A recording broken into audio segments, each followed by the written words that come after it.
विकेस तो आपने कहा कि इनकी इंटेलिजेंस है। डॉक्टर सुंदस, ईरान की पावर क्या है फिर?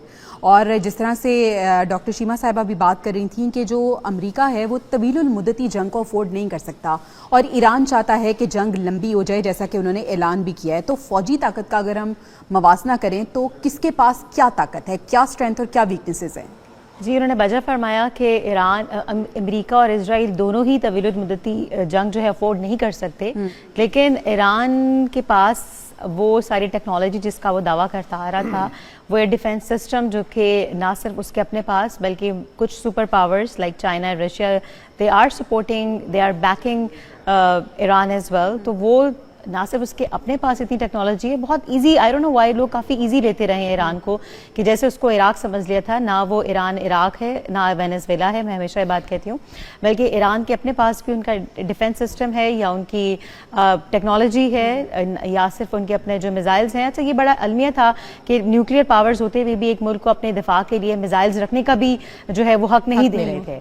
तो ईरान ने बड़ी मुश्किल से ये हक ना सिर्फ लिया, छीना, बल्कि उसको ओन भी किया और बड़ा ओपन, बड़ा वोकली, बड़ा एग्रेसिवली ओन किया कि ना सिर्फ उनके पास ड्रोन और मिसाइल्स सिस्टम जो भी है वो उसको इस्तेमाल करेंगे। और अभी 40 रोज़ा सोक का जो ऐलान हुआ है, और आप देखें कि मशहद के ऊपर जो है काला झंडा लहरा दिया गया है, इसराइल के खिलाफ बगावत के लिए लोग बाहर निकले हैं। और ट्रंप जो कि प्रोवोक कर रहा था ईरानी अवाम को जनाब के वो निकलेंगे बाहर, वो तो अपनी हुकूमत के हक में निकले थे, बल्कि खुद ट्रंप के खिलाफ जो है व्हाइट हाउस के बाहर जो है वो लोग एहतजाजन जमा हो गए कि वो कोई और जंग नहीं चाहते हैं और अपने अमरीकी फौजी जो है किसी और मुल्क में के खिलाफ जो इस्तेमाल नहीं होना देना चाहते हैं। 54% तो अमरीकी अवाम जो है वो खुद ट्रंप के हक में अब नहीं है, जिसमें से 75% तो ईरान के साथ जंग भी नहीं चाहते हैं। जो तो 75% अपनी आवाम को नाला करके जो है ट्रंप किसी भी तरह से diplomatically, politically, strategically in any ways जंग को ज़्यादा देर तक अफोर्ड नहीं कर सकते हैं।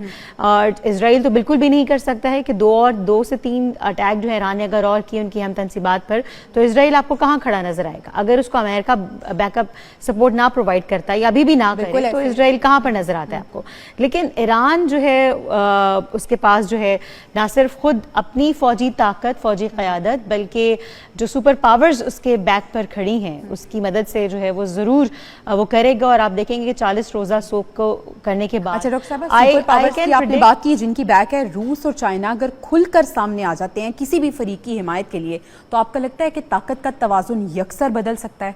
खुलकर तो सामने आते हैं, मुझे ये 2 सुपर पावर्स नजर नहीं आते हैं। अच्छा। चाइना अब इस जंग को रोकने के लिए, चाइना अव्वल तो खामोश है और वो बहुत डिप्लोमेटिकली बैलेंस्ड अप्रोच के साथ चाइना हमेशा चलता है। वो किसी की खुलकर बहुत हिमायत भी नहीं करता और एग्रेसिवली बहुत ज़्यादा अगेंस्ट भी नहीं जाता है। तो आई थिंक चाइना जो है डिप्लोमेटिकली बहुत स्ट्रॉन्ग कंट्री है और इस सारे सिनेरियो में भी चाइना खामोश है। लेकिन अगर कोई इस जंग को रुकवाने का पेश ख़ैमा साबित हो सकता है इन माई ओपिनियन, तो वो चाइना ही हो सकता है। अगर 40 रोज के बाद, 40 दिन के बाद अगर चाइना की तरफ से कुछ स्टेटमेंट आए, कुछ पेशरफ्त की जाए, सालसी किरदार अदा किया जाए, तो वोकली ओपनली तो वो नहीं करेगा, लेकिन उसकी एक स्टेटमेंट ही काफ़ी काम करेगी। अच्छा, कल मैंने पाकिस्तान की प्रोग्राम में एक बात की थी कि पाकिस्तान ने, जिस इस्ताक डार साहब ने, जनाब दोनों ममालिक के वज़ीर ख़ारिजा ने बात की जनाब के कशीदगी कम करनी चाहिए, तो ये पाकिस्तान की जानिब से एक पहला कदम था। It was just a baby step.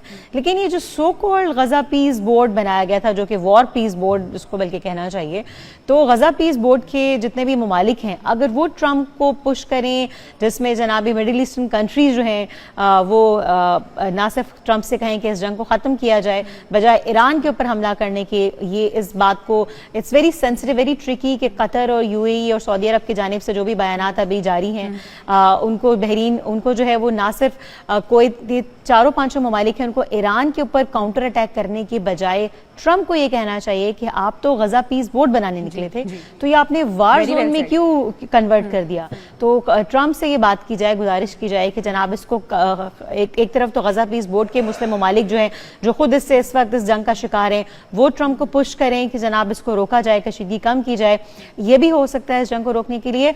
और मैं समझती हूँ कि अगर चाइना की तरफ से कोई स्टेटमेंट आए, चूँकि टेक्नोलॉजिकली वो बैकडोर से तो सपोर्ट कर रहा है ईरान को, लेकिन अगर ओपनली वो सपोर्ट करे या एक स्टेटमेंट आए, तो मेरा ख्याल है चाइना का किरदार भी बहुत अहम साबित हो सकता है। ठीक है, कुछ ऑप्शंस आपने बता दिया।